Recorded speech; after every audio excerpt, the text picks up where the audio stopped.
జాగృతి youth Jagtial జిల్లా నాయకులు ఘనంగా కవితక్ భారత జాగృతి అధ్యక్షురాలు ఎమ్మెల్సీ కల్వకుంట్ల కవిత జన్మదినం సందర్భంగా జాగృతి యూత్ జిల్లా సీనియర్ నాయకుడు గణవేణి మల్లేష్ యాదవ్ ఆధ్వర్యంలో జగిత్యాల జిల్లా కేంద్రంలో కేక్ కట్ చేసి 18 మంది పేద మహిళలకు చీరలు పంపిణీ చేసి జన్మదిన వేడుకలు ఘనంగా నిర్వహించారు. ఈ సందర్భంగా భారత జాగృతి యూత్ జిల్లా సీనియర్ నాయకుడు గణవేణి మల్లేష్ యాదవ్ మాట్లాడుతూ కల్వకుంట్ల కవిత ఆయురారోగ్యాలతో జీవించాలని, ప్రజలకు సేవలు చేస్తూ ఉన్నత స్థానాలకు చేరుకోవాలని ఆకాంక్షించారు.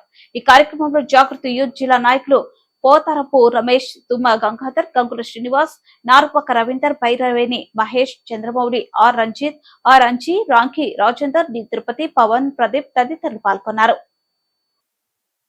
ఈరోజు భారత జాగృతి అధ్యక్షురాలు నిజామాబాద్ ఎమ్మెల్సీ శ్రీమతి కల్వకుంట్ల కవిత గారికి ముందుగా జన్మదిన శుభాకాంక్షలు తెలంగాణ జాగృతి ఆధ్వర్యంలో తెలియజేస్తూ ఉన్నాం.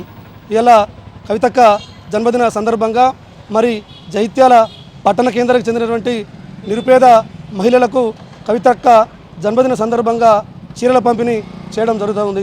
అదేవిధంగా కవితక్క గారు ఆయురారోగ్యాలతో అష్ట ఐశ్వర్యాలతో సుఖ సంతోషాలతో వర్ధిల్లాలని కవితక్క గారు నిండు నూరేళ్లు వర్ధిల్లుతూ జైత్యాల జిల్లా ప్రజలకు అదేవిధంగా రాష్ట్ర ప్రజలకు కవితక్క గారు సేవలు అందించాలని చెప్పి మనస్ఫూర్తిగా కోరుకుంటూ కవితక్క గారికి జన్మదిన శుభాకాంక్షలు